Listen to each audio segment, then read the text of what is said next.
Our guest today says everything is counting down and that God is going to turn things upside down. Learn how next.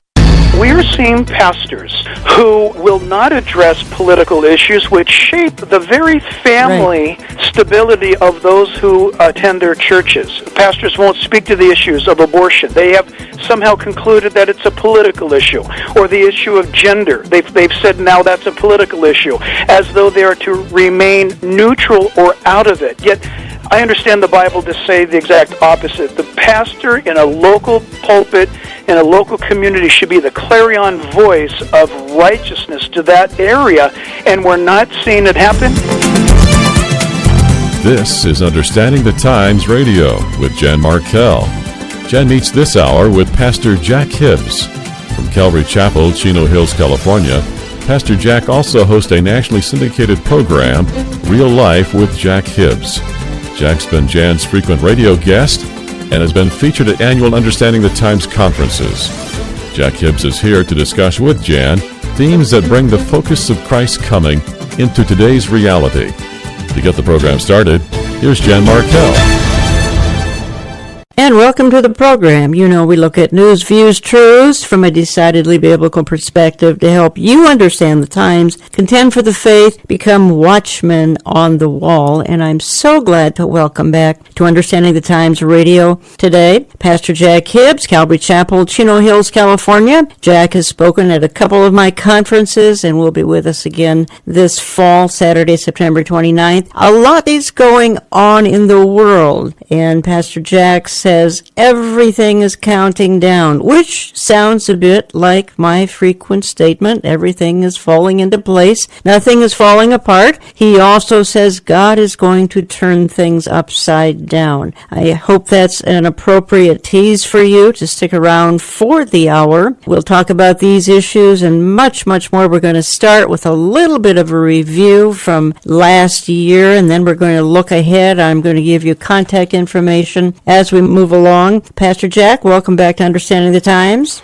Well, Jan, thank you, and it's so great to be with you again and to be part of your voice that you are spreading across the nation. Much needed. Well, right now it's a frozen voice because you're in lovely California. I'm in bitter cold Minneapolis, St. Paul, and I think the wind chill is about minus 40, but we're inside, not outside. I want to talk a little bit about the new climate, speaking of temperatures, the new climate in the White House. Now, as I do that, Jack, I just want to throw this in so I can get your response, because I think what happened, I'm going back a year now because I'm trying to look back here a little bit before we look forward, that righteous people were worn out from being called bigots, homophobic, transphobic, Islamophobic. There was no firm voice willing to contend with this narrative. Then the transgender bathrooms came along, and that was the last straw, and many simply turned to a more conservative team in Washington. Am I wrong? You're not wrong at all, Jan. In fact, the data that is being examined still, post-election data after 1 year by the Family Research Council in Washington, D.C., is now showing that there's a much greater majority of evangelicals that turned out to vote than previously expected, and Americans who were not quite involved in the voting process before. You are correct. There's been a pushback. We are grateful for that. And we're seeing a tremendous, as you said, difference of atmosphere and policy in Washington. And I've had the privilege of speaking with and praying with some of those individuals, Jan. And the news coming out of the Pentagon, out of the CIA, out of the White House itself is extremely encouraging. It is, and we can reference that in a bit too. But before this topic gets away from me, Jack, is you have been outspoken. Well, you're outspoken in a lot of ways, but you've been vocally upset with a lot of pastors. They don't want to get involved in the voting process, and yet what time in history has it been more important to get involved in the voting process? Just look at 2016. Jan, you're right. I do feel like I'm banging my head against the wall out here in California, and in some respects across the nation. We are seeing pastors who will not address political issues which shape the very family stability of those who attend their churches. Pastors won't speak to the issues of abortion. They have somehow concluded that it's a political issue, or the issue of gender. They've said now that's a political issue, as though they are to remain neutral or out of it. Yet I understand the Bible to say the exact opposite. The pastor in a local pulpit in a local community should be the clarion voice of righteousness to that area, and we're not seeing it happen. It's your prayer, it's my prayer that revival will come, and if it does come, it's going to first start in America's pulpits. You're right, and part of the breakdown in America is thanks to America's pulpits, and I've heard you say that, so we're on the same page here with that. Looking at some other issues of the past year, and we're into 2018 now. We're at second weekend of 2018, but I don't want to let 2017 quite go yet. We've had some extremely interesting things happen as we speak. There's talk of possibly scrapping the Iranian deal. That was the talk of the month of December. Jack, we've seen almost an end to ISIS. I mean, Mideast Christians can actually have a life now. I think that's one of the most significant stories of all time. Yes, it's one of the most significant of all time, and that's no exaggeration, and yet it's one of the least reported, which is sad. Yes, listen, in that part of the world, people are beginning to breathe fresh air again. This is a huge victory. I believe, Jan, it's part of a momentary reprieve, perhaps much like our election, much like this last year of 2017. What's happening with ISIS, there seems to be a little bit of a pause and some good news. You know, Jan, you and I and many others have been praying that God would hear in mercy our prayers. And maybe this is a break. Maybe this is a pause. But the Middle East, at this moment, though it's sitting as though we're on a powder keg with Iran and other issues, thank God that ISIS is being severely dealt with. And we've got Iran. And I'm going to get into some eschatological issues in just a bit, so I don't want to quite go there yet. But as we speak, and I don't think we quite know where this Iranian uprising is going to be headed, because thanks to Barack Obama, the Iranians got billions of dollars from Barack Obama to further the terrorist agenda, and the people in Iran are begging for freedom, are begging to get rid of this malocracy. I don't know if they're going to be successful or not in the process. So many are being killed or wounded. We need to be praying, and I think another angle, Jack, and I just read it this morning, the untold story of Iran is the number of believers that are coming to faith in Iran. It's astronomical. I don't know how much our listeners are aware of this, Jan, but it's probably second to China. Yes. The amount of converts that are taking place in Iran is literally, you use the word astronomical, it is unbelievable at what's taking place. People are coming to Christ. They can't keep up with it all. They're trying to document it. Islam, Jan, I've said this before to you privately. I'll say it again now publicly. I believe Islam is in its closing chapters. I believe Islam is imploding from within. It has no Bible. It has no promise. It has no God. Islam is nearing its end. And when you've got areas or regimes like Iran imploding from the inside, the amount of people becoming believers, I just believe that is one more profound indicator that the rapture is imminent. When you see that many people in China, in Iran, coming to Christ, something's up. It's going to be big. I don't know exactly what it is. I do hope it's the rapture, but we're going to see something profound in short order. You're listening to Understanding the Times Radio. I'm Jan Markell. I have on the line from sunny California, Pastor Jack Hibbs, Calvary Chapel, Chino Hills, California. You can learn a lot more at reallifewithjackhibbs.org, reallifewithjackhibbs.org. I encourage you to go there, check out the audio and the video. Jack also has a radio ministry across the country, but you can learn all of that and more at reallifewithjackhibbs.org. Let me just cite a few more things that I think are prominent. Well, in the past, because we're into the new year now. Jack, Nikki Haley is an absolute breath of fresh air. Did we ever think it could be that fantastic at the United Nations?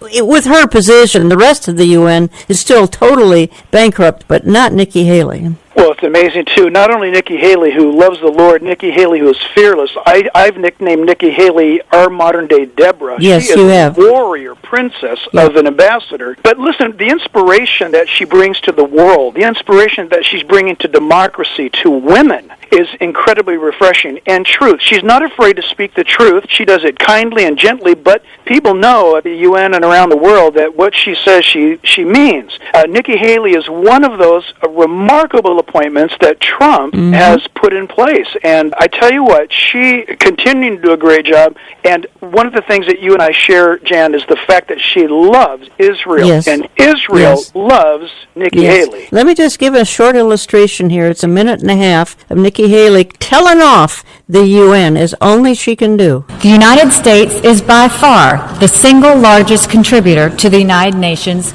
and its agencies. We do this in part in order to advance our values and our interests.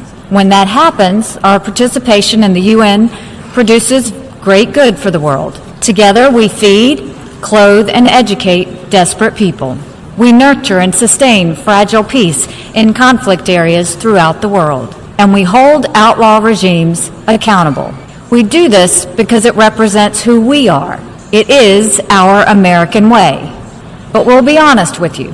When we make generous contributions to the UN, we also have a legitimate expectation that our goodwill is recognized and respected. When a nation is singled out for attack in this organization, that nation is disrespected. What's more, that nation is asked to pay for the privilege of being disrespected. In the case of the United States, we are asked to pay more than anyone else for that dubious privilege. Unlike in some UN member countries, the United States government is answerable to its people. As such, we have an obligation to acknowledge when our political and financial capital is being poorly spent. We have an obligation to demand more for our investment. And if our investment fails, we have an obligation to spend our resources in more productive ways. Well, telling it as it is, basically saying we got to have more for all the billions we give to you folks. We got to have a better return on our investment. So appreciated her comments there. Again, going back to some things that happened in the previous year that I'm kind of still stunned at. Mainstream media kind of got what it deserved last year. And Jack, I think that some of the scandals that have been going on here in the last year, well, I think they reveal that society has pretty much descended into a Romans 1 mentality, a 2 Timothy 3 culture as well, though that's more applied to the church, but certainly Romans 1 with the depraved mind and the depraved culture. Well, Jen, can I add this spin to it? Yeah. And allow me, if you would, to be intentionally sarcastic just a moment? Yeah, isn't it amazing? The world is calling out the world for their sexual misconduct and their inability to manage money. And yet, isn't it the world that says there is no God, that there are no 10 Commandments? How can we hold, as a culture, these people accountable for their sexual escapades when we teach kids that they're nothing but animals? That's right. That they're byproducts of an evolutionary byproduct of chance, and that it's the survival of the fittest. If it feels good, do it. And then we tell people that it's wrong for them to cheat on people or rob people or abuse people.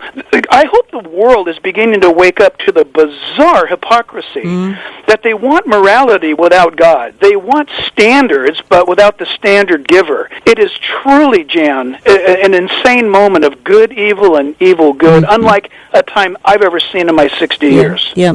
Talking to Jack Hibbs for the hour, pastor Calvary Chapel, Chino Hills, California. One of my conference speakers coming up Saturday, September the 29th. Jack, here's what I wrote this couple of paragraphs in a year-end review for my e-newsletter, and I said this. I said, there's even more evidence that only Jesus ruling and reigning from Jerusalem will provide great government. It has become evident that mankind cannot drain a swamp filled with alligators and poisonous snakes. Washington is corrupt to the core because man's heart is desperately wicked. Jeremiah 17:9. Draining the swamp was a great campaign slogan, but 2017 showed us that man first has to have his heart made new. And then I said we can focus on the size of the times, S-I-G-H-S, size of the times, rather than realize they are signs of the times. And again, the pieces of the puzzle continue to fall into place.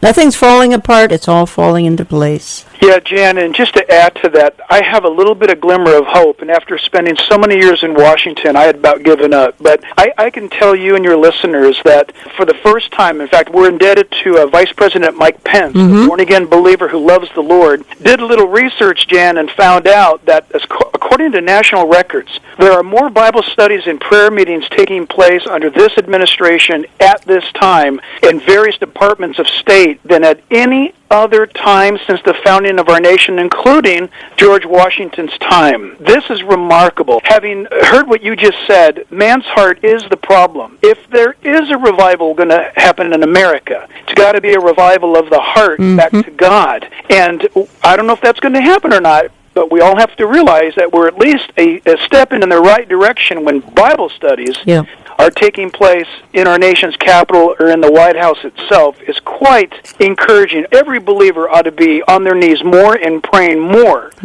for God to have His will for our nation. Well, you and Amir Sarfati were on air with me. It was the weekend before the election. I think it was like 2-3 days before the election. All you guys were saying back then, November of last year, was, let's look at party platform. If we don't care to look at candidates, let's look at party platform and see which party is cheering for destroying babies and homosexual marriage, which part, and then let's see what the other party represents. And you were just cautioning people to look at party, not necessarily candidates. Oh, no, you're exactly right. In fact, I was very outspoken, got a lot of criticism of here in California and across the states, and I was happy to do that. Here's the reason why. People wanted to blame me for endorsing Trump. I never endorsed Trump. I just wound up looking at the policies of the platforms and what they believed in, and I applied what God gave me years ago. I call it the Trinity of Truth.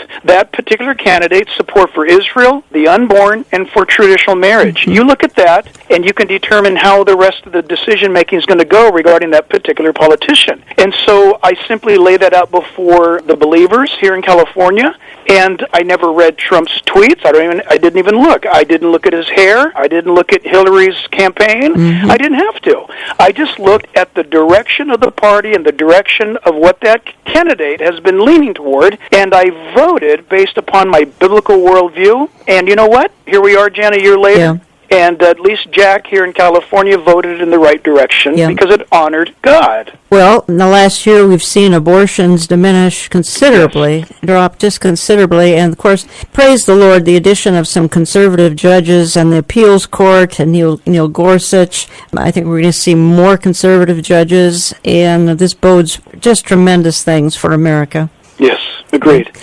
And Proverbs announces to us that when the righteous are in power, the people rejoice, but when the wicked rule, the people groan. Jack, what I want to do when we get back in my second segment of the hour, I've got some quotes from you that I want you to kind of unpack a little bit. I've got you saying, quite frankly, you're saying we're in the opening throes of World War III. That's quite a profound statement that needs a little explanation. I've heard you say in some of your messages, everything is counting down. I've heard you say God is going to turn things upside down.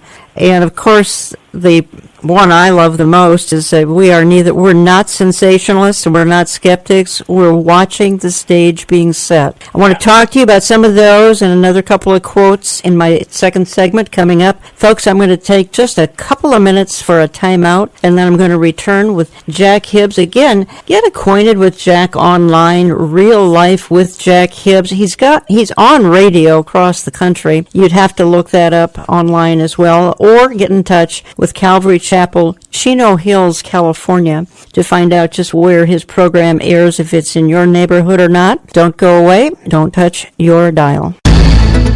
As Jan has already mentioned, Pastor Jack Hibbs will be coming to our next Understanding the Times conference this fall.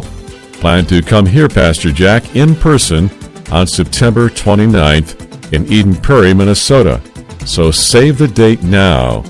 You'll hear more details in weeks to come. Here's another reminder to download a copy of today's program. Just visit our radio archive page at olivetreeviews.org. Or to order your own recording of this broadcast, phone 763-559-4444. Each weekend on over 800 radio stations coast to coast, this program encourages our listeners with the truth of the gospel.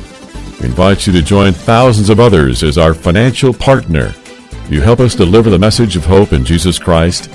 Please send your tax-deductible gifts to Olive Tree Ministries, Box 1452, Maple Grove, Minnesota, 55311. Coming up, more conversation with Pastor Jack Hibbs right after this.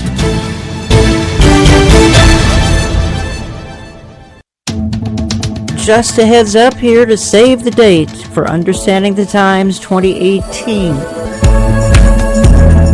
This year we will gather at Grace Church just outside Minneapolis on Saturday, September 29th, 8:30 a.m. to 5 p.m. Speakers include Amir Sarfati from Israel, Pastor Jack Hibbs from Calvary Chapel, Chino Hills, California, Pastor J.D. Farag, Calvary Chapel, Kaneohe, Hawaii, and Pastor Billy Crone from Sunrise Baptist Church in Las Vegas. They will help you discern the times and make sense of today's chaotic headlines. They will help you see that today's headlines are not harbingers of doom, but rather signs of our redemption. That's Understanding the Times 2018, Saturday, September 29th, near Minneapolis, 8:30 a.m. to 5 p.m. We'll give you updates right here on this program, online at olivetreeviews.org, or through our print and e-newsletter. Save the date and don't be left behind.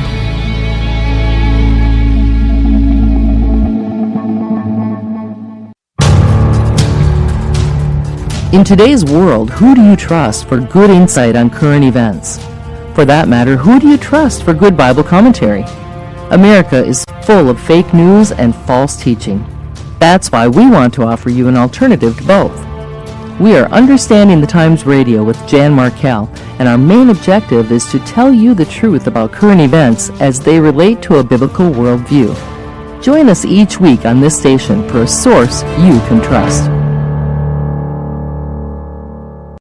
And when I look at the world in 1933, 35, 38, the very dynamics, Jan, that were happening then are happening again. The economic issue of global entities, the political destabilization, the rise of dictatorship personalities, the issues of it being something spread across the globe. Of course, back in those days, we had Japan in the deep Pacific and we had Hitler in Europe. What we see right now forming, Jan, is if you were to take the dynamics and put them on an overlay prior to World War II, the tracking is remarkable. On today's Understanding the Times broadcast, Southern California Senior Pastor Jack Hibbs, founder of Calvary Chapel, Chino Hills. Jack's teachings are heard on many international radio stations in Europe, the Middle East, Africa, Australia, and throughout the Hawaiian Islands. He's best known for his passionate expositional preaching. Let's return now to Pastor Jack and Jan Markell's discussion of the importance of eschatology. Welcome back. Remember, I try to stay in touch with you, my audience, best I can. I do so with both a print and an e-newsletter. You can visit our Facebook page, Jan Markell's Olive Tree Ministries. Follow us on Twitter, Olive Tree Men. And this program is posted to my website, olivetreeviews.org, olivetreeviews.org. Every Saturday, some of you are in and out. You're racing around. You catch only half the program. Get it online, olivetreeviews.org, or become a CD subscriber and get every program sent to you twice a month on CD. You got to call us on that. I am talking for the hour with Pastor Jack Hibbs, and you've heard him before various places, including a couple of my conferences. And we've been talking about some of the highlights and actually a couple of lowlights from 2017. I teased a little bit saying I wanted to pick up on some quotes I made of Jack, because I watch him online. I mean, Real Life with Jack Hibbs. I watch him online. And Jack, you've said recently, we're in the opening throes of World War III. Now, we got various scenarios. We got North Korea, we got Middle East, we've got Iran, we've got Israel, we've got Russia, we've got turmoil. But what do you mean that we're in the opening throes of World War III? That's a quote from you. Yeah, I do believe that, but I do not say that for sensational sake. Yeah. I say that because I'm an amateur historian. I love history. And when I look at the world in 1933, 35, 38, the very dynamics, Jan, that were happening then are happening again. Mm-hmm. The economic issue of global entities, the political destabilization, the rise of dictatorship personalities, the issues of it being something spread across the globe. Of course, back in those days, we had Japan in the deep Pacific and we had Hitler in Europe. What we see right now forming, Jan, is if you were to take the dynamics and put them on an overlay prior to World War II, the tracking is remarkable. Okay. And so that's what I mean by that. My statement is based upon historical analysis. And we are ratcheting up the tactics, the threat of two different theaters of war right now. The Middle East, predominantly being provoked by Iran, Persia, and North Korea, and what's happening over there. A simultaneous, and Jan, I believe, what I'm saying right now, I personally believe. I have no inside information, but 3 years ago I gave a study, an update on what I believe would happen. Remember, 3 years ago, Obama was the president. Our military had reached a all-time post-World War II deficiency, which currently we're trying to climb out of, that if I were the enemy of America, I would attack before America could get strong again militarily. I believe that those enemies of ours anticipated a Hillary Clinton election that would have bought them more time. Yes. Things changed. And so if you look at that, what happened in the last 14 months, North Korea and Iran have really ratcheted up the intensity of creating war. Why? Because America is tired. America has been at war 15-plus years in the Middle East with Afghanistan and Iraq. And if you're going to do anything to establish the defeat of America or the disablement of America, that's all they have to do is disable us, then Israel is a sitting duck, so they think. And so I just believe that there's going to be a simultaneous move with North Korea and Iran in the respective theaters of war to draw the United States away from defending Israel or to deplete the United States while we are in this current military weakened position. So I do believe that. Well, Iran sort of is look how it's moved into the Middle East in the last year, thanks in part to things Barack Obama did. Barack Obama wanted Iran to be the primary player of the Middle East. That's insane, because clearly, and then are funding Iran to take out the little Satan Israel, the big Satan America. Barack Obama funded them to destroy Israel and to destroy America. I mean, it doesn't get any more bizarre than that, Jack. Well, Jan, again, let me be sarcastic. Why would a president give billions of dollars to ever since 1979, Iran has been an enemy of the United States. Why would a president give them billions of dollars? To believe a story that we're going to use this for nuclear power and to help our economy? Well, it did not help their economy. Thus, Jan, at the time of you and I speaking, there's rioting going on in Iran. The people are rising up because they're hungry. And why would an American president do such a thing? It's absolutely either calculated. I don't believe that Barack Obama was dumb. I don't believe that he was stupid. This had to be a calculated decision. We may never know the reason why, but thank God our God knows the reason why, and I believe that the stage is being set. Now, another thing you've said is everything is counting down. So I can throw that quote kind of into what you've just summarized here, because it's counting down in the Middle East. It's counting down as far as wars and rumors of wars, certainly escalating. It's counting down as it concerns perhaps the Gog-Magog a little later. We can touch on it now. It doesn't matter. But explain to me what you meant. Everything is counting down. Yeah, listen, this is what I mean. And this is one reporter's opinion, friends. This is my view, but when I read my Bible from Genesis to Revelation, I see everything in my Bible bringing time to a conclusion, bringing human governments to a conclusion, bringing sin and death to a conclusion, bringing all of it to a conclusion. That conclusion for the believer is called the day of God, or we call it eternity. It is when, for us as believers, everything begins. But you notice, the Bible writes in advance. It's called eschatology. It's called prophecy. The Bible tells us in advance what is going to happen. So when we look and see these things begin to happen, Jesus, remember, said, oh, don't worry about it when you see these things. I mean, look up, your redemption draws near. But all these things are the beginning of sorrows. The end is not yet, which means there is an end. Everything is counting down. I mean everything. I view my own personal walk as ultimately coming to a point where God is done with me in this world. I have finished my course, and then my real life begins. And that's true among nations. It's true among the environment. It's true among the heavens.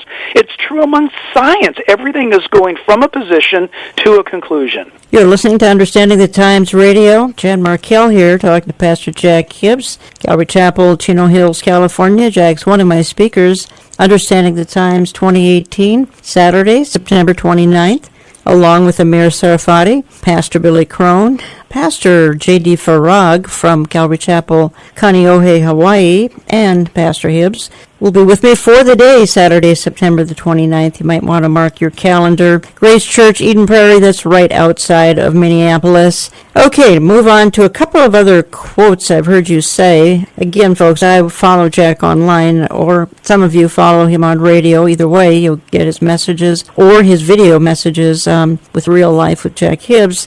God is going to turn things upside down. What do you mean by that? This is what I mean by that. I believe that God is working in every area of life. Number one, regarding the church, I believe God's at work with His true church. He's purifying her. He's getting her ready to meet Him. And so with that, I mean that God is turning things upside down. Whatever the status quo has been, God is going to be shaking that up. Scripture says that judgment must first begin at the house of the Lord. And I believe God is doing that. That shouldn't scare us. That should prepare us. We need to be hanging on to the Lord, staying in the Word.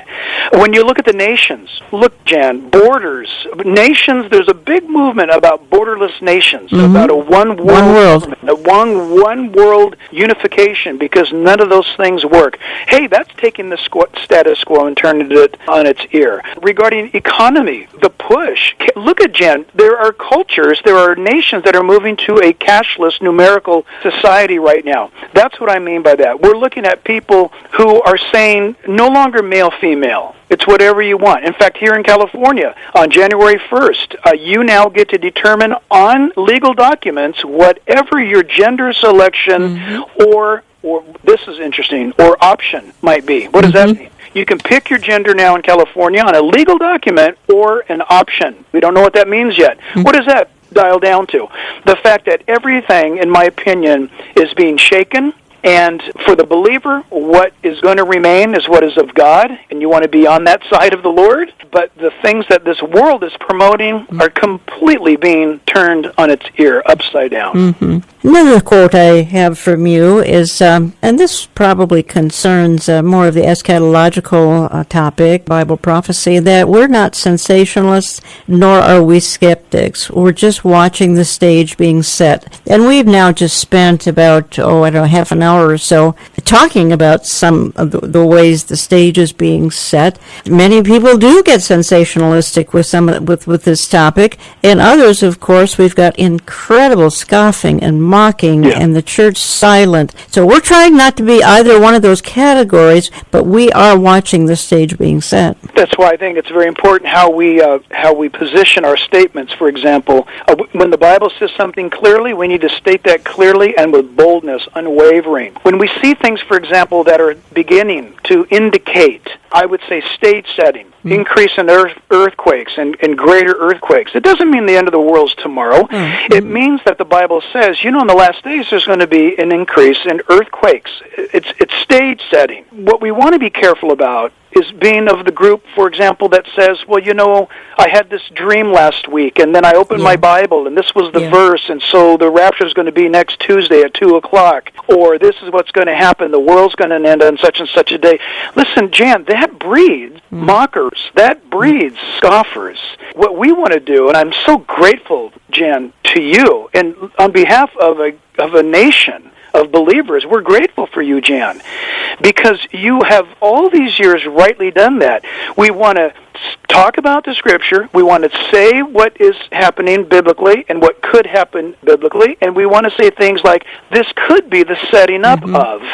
But for us to say, this is it tomorrow at 2 o'clock, we go from being reasonable and believable to sensational, and nobody wants to hear that anymore, and I'm actually glad for that.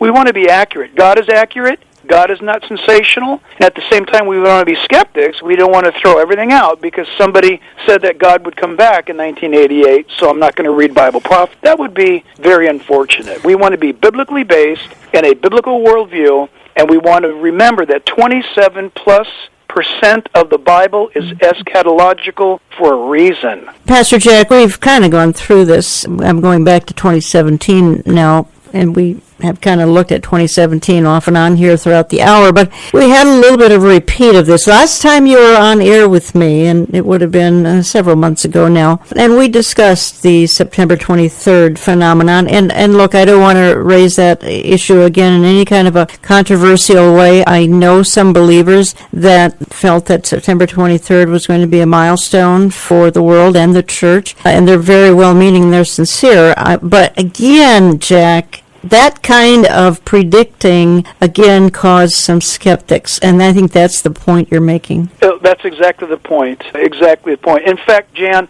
from those issues, I launched an online TV called Happening Now. Yep. And we're going to continue those. I did 3 months of those, one Wednesday a month, and I let the people vote on should we continue this. My purpose for bringing it to the audience was to answer these skepticisms or these sensationalisms with doctrine, and then reviewing world events in light of doctrine, and then a Q&A period. Jan, it resulted in such a tremendous global and national response online that we're going to bring those up again in January.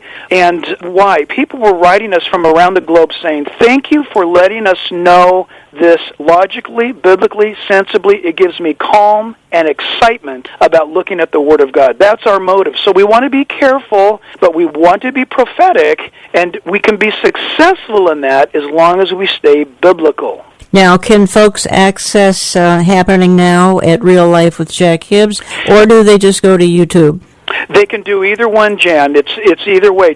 You can put Happening Now, Jack Hibbs, and it will pop up all over the web, and we're grateful for the response. Okay, great. And then I think the last quote, and then we'll head in the closing segment. I want to head into some eschatological Bible prophecy thoughts for the new year. And the last quote is, I love it, stop thinking this life is all we have. The end is just the beginning. We are about to enter eternity when we really live. So many are clinging to this earth, Jack. I'll never understand it, but they do. Jan, listen, that I can actually hear myself again as you just read that. Listen, I live just down the road from some of the world's most famous amusement parks, Disneyland being one of them. And sometimes you see Christians more excited to go to Disneyland than to go to church. There's so much here in Southern California. Jan, while you're freezing, we went to the beach on New Year's Day. Really? It's amazing. Okay, it's amazing. Here's the deal. As amazing as it is, this ain't our home. We're going to go home to Jesus, and we need to remember something. This world is at odds with God. This world hates our God. This world hates us. This world would kill us if it has a chance to do so. And that we are not bedding down, as it were, or building our mansions here on earth. We are passing through, and what we do for Jesus is the only thing that is going to translate into that heavenly economy. It won't be dollars, and it won't be gold, and it's not going to be silver. Everything that we do for the kingdom's sake will be translated, exchanged into a heavenly economy when we stand before the Lord. And so we need to remember that no matter what goes on, Look, the stock market's at an all-time high right now, and people are clicking their heels. Yeah. Hey, you know what? Tomorrow it could be all gone. But what we do for Jesus will last forever. Well, I want to transition when we get into our last segment, and here's a couple of areas I'd like us to hit on, Jack, and my next segment is a little bit shorter, but I just read in Times of Israel this morning, as a matter of fact, that folks in Israel are wondering if the ultimate deal is going to be made by Donald Trump in 2018, assuming that would be a deal in the Middle East of some kind.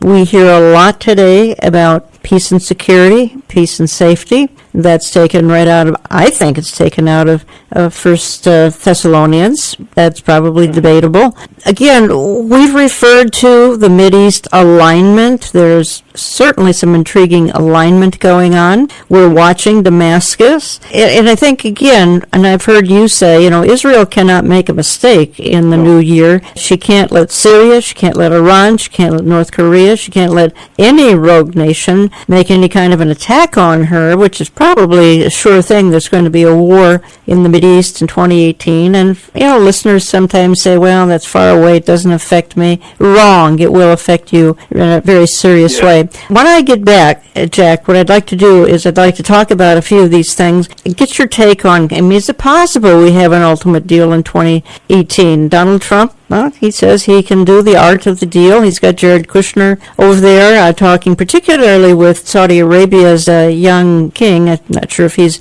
number one in chief yet, but he's going to be. And they, I'm told, have a tremendous relationship, which in itself is intriguing. I'm coming back in just a couple of minutes. Don't go away. You can listen to more from Pastor Jack Hibbs on his program, Real Life with Jack Hibbs. It's available on many stations across America. Check your local listings for time and station.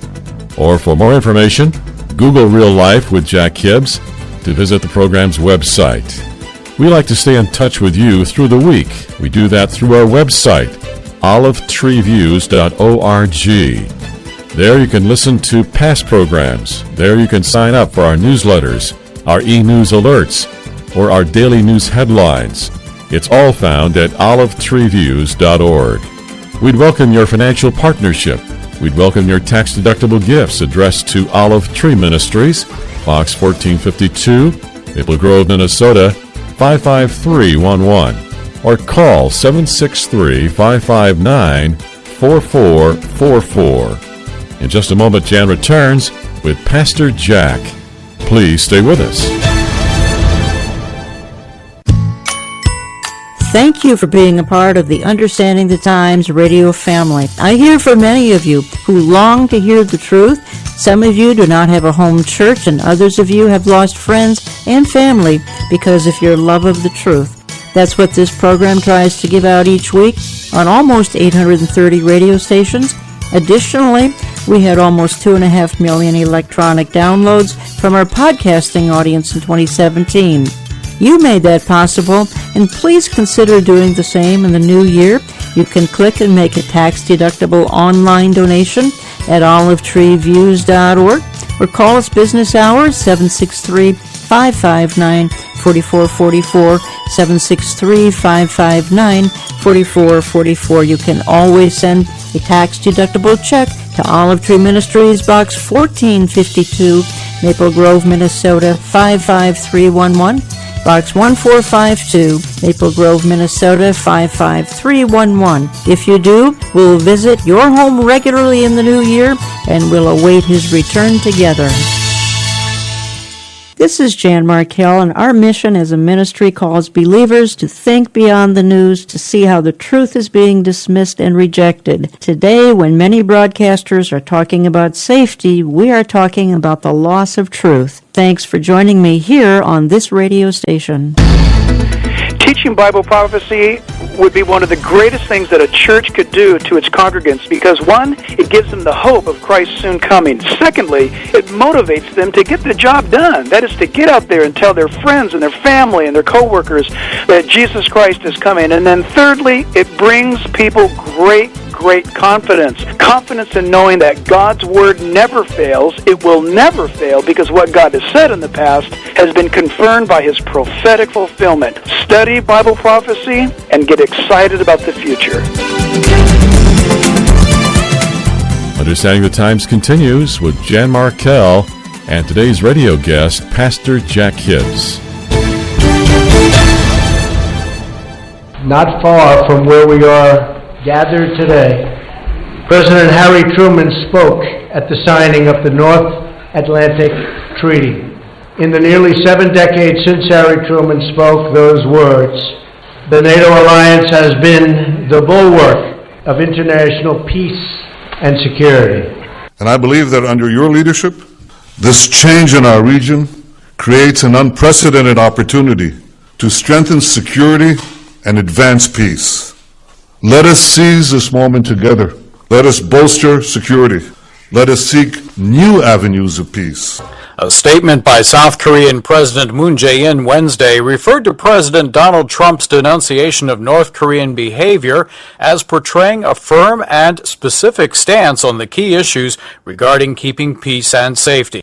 In this half hour, some news affecting our continent. The African Union must work hard and be united in ending conflict. It also has to continue its efforts towards sustainable development, peace and security. With today's action, I reaffirm my administration's long-standing commitment to a future of peace and security for the region. Well, that sounds like they're coming right out of the Bible. There's certainly a Bible verse, 1 Thessalonians, talking about when they say peace and safety, peace and security. Actually, it goes on to say sudden destruction will come. Not quite sure exactly the total meaning of that. Does it mean that when the rapture happens, sudden destruction begins? Could be. I don't think we quite know. Remember, if you do write to us, and particularly if you send a gift, would you always tell us what station you listen to across the country? With about 830 stations, is helpful in our office routine here to know where you're listening and also what stations you're responding to as far as the programming goes. I'm going to wrap things up this segment with Pastor Jack Hibbs, Calvary Chapel, Chino Hills, California. And I gave a tease going out of the last segment. And Jack Hibbs, peace and security, peace and security. Could 2018 be the year? No, I'm just saying it's really going to set the stage for peace and security. And as I teased a few minutes ago, the ultimate deal? Well, let's apply, Jan, a moment ago what we were talking in our last segment. Let's take a look at this. What do we know for sure? Number one, the Bible tells us that there must be a great demand for peace in the last days because the world is going to be looking to the ultimate peacemaker. We know that as a fact from the Bible. We know that every presidency, every politician has to campaign, speak about, and maintain the perpetual announcement of peace, seeking peace. We'll establish peace. We'll work a deal of peace. Do these things come together? Is there something in the Trump administration that plays into or is in alignment with the prophetic doctrine of this end-time peace? I don't know. But you and I, in our minds, we remember seeing Bush on the White House lawn, Reagan, Clinton, on and on it goes. It is the norm for politics to talk this way. However, we're at a time now down the road where there's a greater demand for peace.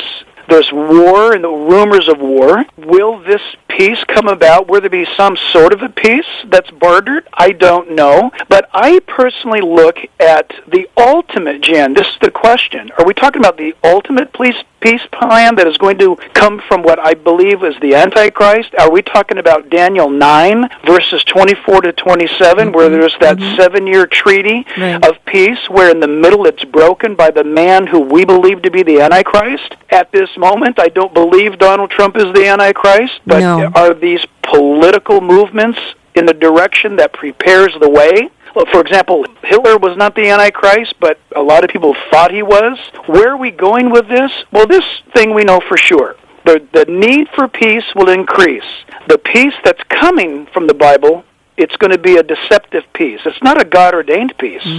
It's a peace that deceives. Remember that. The word in Hebrew means that Israel believes that they're dwelling in their land peacefully, but it's an assumed peace. It's not a real peace.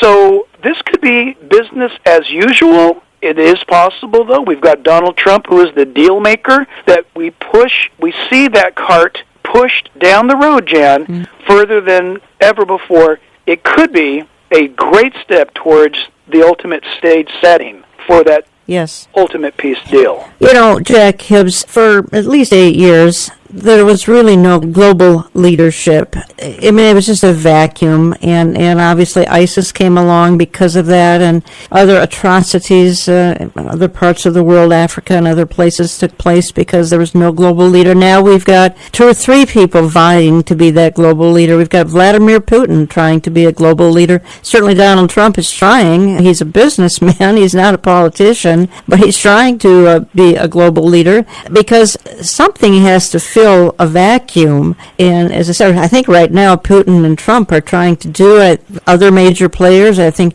Iranian leaders are trying to be a global player. For that matter, the kooky kid in North Korea is trying to be a global leader, even though he'll fail, but nonetheless he could do some damage in the meantime. Yeah, and I personally believe, again, I'm a big fan of watching stage setting taking place. This is the way I approach it. Do we not see in the Bible, again, from the book of Daniel, that the world is going to cry for peace and prosperity, and that is the deceptive platform that the Antichrist enters in upon. And so, Jen, you correctly point out there's a void. There's no Churchill in the world today. There's no Reagan in the world today. There's no Thatcher in the world today. Well, I believe that's for good reason. I believe that the void is setting up the advent of the Antichrist. I want to warn myself and others, I'm not a sensationalist, but when I see such a global void and such Middle East turmoil, I'm wondering, Jan, could the Antichrist be alive today somewhere? I think so. Could he be in the hallway somewhere of some place? Is he soon to come? I don't know, but wherever there's a void, and there's a big one out there, that the enemy will come in and fill it. We have some very charismatic, small c leaders in Europe right now that I think we need to keep an eye on. Some of them are quite young. They clearly have a shelf life of many decades. Not going to get into naming them at this point, but I think we need to keep an eye on them. Jack, you said something to me off air that I just want to pick up on, and our time is winding down a little bit, but I don't want to let this go. And you said something to me off air about artificial intelligence. Quite frankly, I'm going to spend the hour, or at least part of the hour next weekend, talking to Pastor Billy Crone on artificial intelligence. And you told me something about the 15 to 25-year-old age category, that they think this artificial intelligence is simply awesome. And could this somehow, I'm asking you now, play into the image of the beast, some sort of an end-time role? Give me your thoughts. Yeah, listen, for most of us listening to this program right now, we're not going to get this, and you need to talk to some young people. This artificial intelligence, you got to understand that for decades we've been preparing young people to sit in front of their screens. We babysit them now with screens. We go out to dinner, they're looking at a screen. We're driving down the road, they're looking at a screen. To them, in their psyche, in their brain function, this is their reality. And now we come along, and now we have the advent of artificial intelligence to the point where the most famous woman in Saudi Arabia, her name's Sophie, is not a woman. She is a robot. She's the most famous woman in Saudi Arabia. Sophie's her name. She's a robot. AI in creation. We've got people now, you can put on socks, electronically motivated socks, hands, goggles, headgear, bodysuits. I can't get too graphic. I'll just say that you don't need another human being in your life anymore with the advent of artificial intelligence, conversations, relatability, you name it, it's now happening. The young generation relates more to what is false, to what is imaginary, to what is made up. They communicate efficiently. Listen, I've had young people tell me, this is tragic, regarding artificial intelligence. They can get their answer from Google faster than they can get an answer from God. Yeah. They don't need to pray. They don't need to pray. Of course not. They don't need to pray, Jen. They just ask Alexa for the answer in their own home. They get instant response. They don't see the need to bow the knee. They don't see the need to talk to an invisible God when they have a God, lower G, in front of them.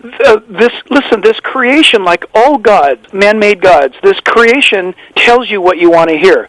It sanctions what you want to do. It not only allows you to do what you want to do, the young generation loves it because it does it in Technicolor, 3D, 4D, technology. Listen, church cannot compete with that, Jan. The sermon cannot, a youth group cannot compete with that. And yes, I do believe. Remember, the Antichrist, the false prophet, is going to hand over to the Antichrist an image. This image has been given power to speak and to look and to discern who's got the mark, the numerical value, number that gives them worth with a prefix, 666, and then whatever number follows after that. To the young generation of 15 to 25-year-olds today, that is a brilliant idea, makes perfect sense, and they're looking for it. Like to hear more? Come on out Saturday, September 29th, as Jack Hibbs joins Mir Sarfati, Pastor J.D. Farag, and Pastor Billy Crone, Understanding the Times 2018, just outside Minneapolis in Eden Prairie, Minnesota, Grace Church. We'll have more information on that activity as we move along into the later winter and springtime. We don't have all the details worked out yet, and as some of you know who've been attending, you know we've had some incredible crowding issues the last 2 years, and that's what we're trying to work out as we speak, trying to determine what's the best solution to that problem. We had 6,200 people the last 2 years in a venue for 4,300. So obviously we had some crowding problems, and those of you who attended are well aware of it. Pastor Jack Hibbs, I want to thank you so much for spending some time with me this hour. And I want to go out of the program. Again, Real Life with Jack Hibbs is the place to check out if you'd like more information on a daily or weekly basis other than coming out next fall. I want to go out of the program. You know, we've said nothing this hour to scare you, only to prepare you. We really want to prepare your heart, prepare it to meet the King of Kings and Lord of Lords. Call on his name today. Make him the Lord of your life so that you too can expectantly say that the end is just the beginning of the glorious life we have waiting for us in eternity. I want to thank you for listening, and we'll talk to you next week.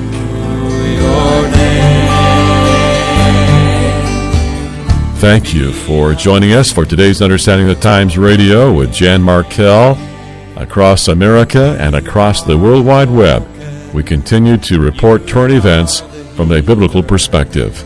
Every weekend, this broadcast comes to you at no cost, but it costs us thousands of dollars. As we produce and distribute this weekly media outreach, would you consider standing with us? With an ever-changing world, men and women of faith need to keep informed. They need to be aware of current events as viewed through the lens of Scripture. Week after week, Jan Markell brings you a compelling hour pointing out the dangers in today's culture and bringing hope through faith in Jesus Christ. We're asking you to join us in this listener-supported ministry as our financial partner. Please write with your tax-deductible gifts to Olive Tree Ministries, Box 1452, Maple Grove, Minnesota 55311.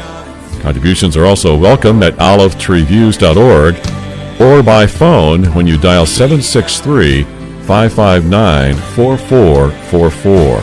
Don't forget, global updates with a biblical worldview are yours around the clock at olivetreeviews.org. We look forward to hearing from you soon. We appreciate your continued prayer support for Jan and her media team. Jan Markell returns next week with another information and inspiration-packed hour designed to help you understand the time.